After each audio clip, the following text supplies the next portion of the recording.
Ramayana, Chapter 8, Ahalya, read by Nirvan Bajaj and Ikveer Bajaj.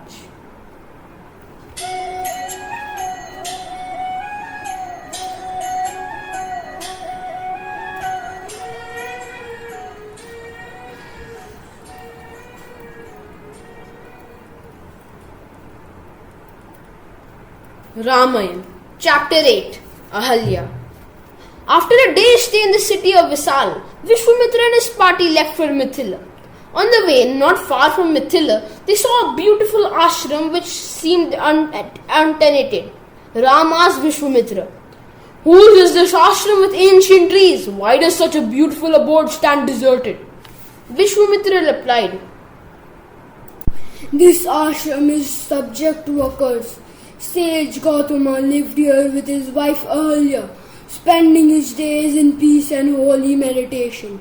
One day during the sage's absence from the ashram, Indra, filled with unholy desires for the beautiful Ahalya, entered it disguised as Gautama and approached the lady with urgent desire.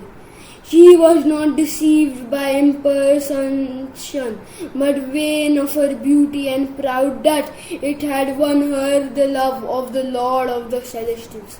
She lost her judgment and yielded to his desire. When the sin had been sinned, realizing its prime and fierce spiritual energy of her betrayed husband, she warned Indra of his terrible peril and begged him to be gone in an instant. Indra was feeling in guilty panic, but unfortunately for him, he almost bumped into the rishi who was returning from his ablution, clad in wet garments and radiation, spiritual luster.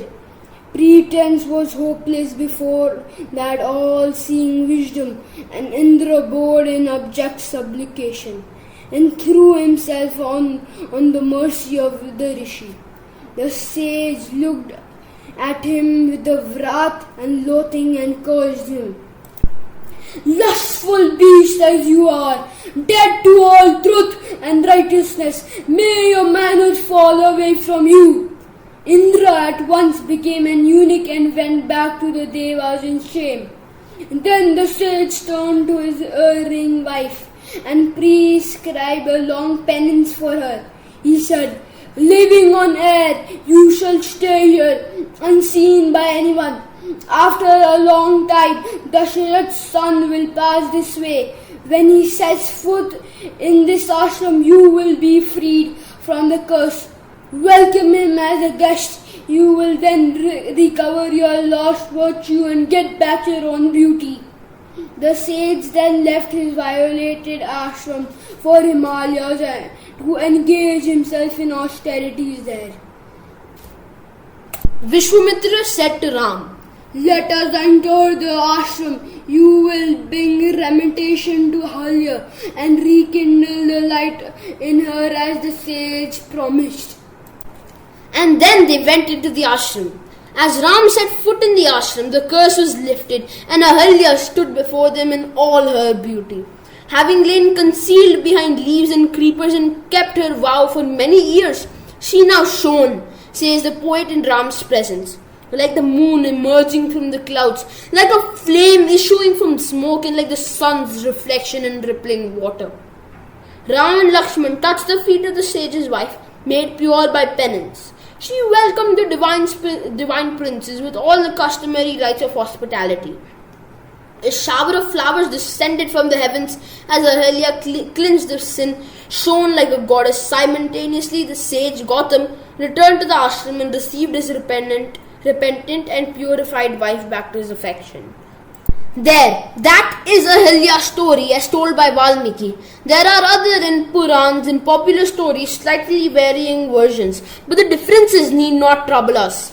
Now, a word to those of our times who read Ramayana and Bharat and other Puranas. In these words are frequent reference to Devas and Rakshasas. The latter were wicked, had no regard for dharma, and revelled in evil deeds. Asuras were also like Rakshasas. But even among Rakshasas, there were a few wise and virtuous people. There spring up bad men even in the best of races, and vice versa. On the whole, Asuras and Rakshasas were those who rejoiced in doing wicked deeds. It is pity that some people in their ignorance identify the Asuras and Rakshasas with ancient Indian tribe and races, a view not supported any literary work for tradition or recorded history. The conjecture of foreigners that the Rakshasas were the Dravidian race is not born out of any authority in Tamil or any literature. The Tamil people are not descendants of the Asuras or Rakshasas. The Devas were generally upholders of Dharma and took on themselves the task of putting down the Rakshasas. According to the Puranas, they had times to deviate from Dharma in dealing with the Rakshasas, some of whom had attained great powers through tapasyas. The Devas who were generally good, and those among them who swerved from the path of righteousness paid the price for it. There was no separate code of conduct for the Devas. The law of karma admits of no distinction between the Devas and others. The law dealt with the Devas as with others.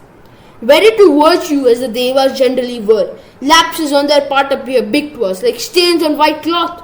The Rakshasas' evil deeds are taken for granted and do not attract much attention, like stains on black cloth. The honest, when they happen to go astray, should evoke our sympathy. It is, however, the way of the world, but it is not right to condemn in strong terms casual lapses of the virtues while tolerating habitual wrongdoers. It should be noted that in the Puranas we see the gods getting entangled in dilemmas of dharma. Indra and the other devas are shown often as committing serious sins. Why did the sages who told the Puranas involve themselves in such difficulties? Their aim was to awaken people to a sense of the dangers of adharma.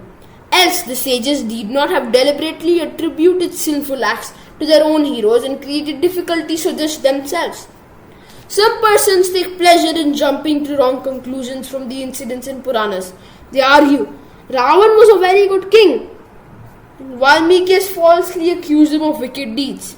They ask, did not Ram act unjustly on a certain occasion? Did not Sita utter a lie? And the like. Valmiki could have omitted incidents which are not edifying. Both Ram and Ravan were first presented to us by the poet Valmiki. There were no earlier work referring to Ravan that can be quoted to contradict Valmiki and stamp him as being partial to Ram, Sita and the Devas, and twisting facts to deceive people. Valmiki's Ramayana is the fountain source of the story of Ram. In it, one comes across seemingly wrong deeds. Calm consideration of such situations would show that they are just portrayals of similar difficulties in our day-to-day life. It is for us to benefit from the mortal trials contained in them. The lesson of the Ahalya episode is that however deadly one's sin, one may hope to be freed from its consequences by penitence and punishment instead of condemning others for their sins. If we should look within our own hearts and try to purify them of every evil thought. The best of us have need for eternal vigilance if we could escape sin. This is the moral of Ahalya's error. Please subscribe to this channel, like, share and comment on this video. Stay tuned for chapter 9, which is Ram wins Sita's hand. Thank you and Namaste.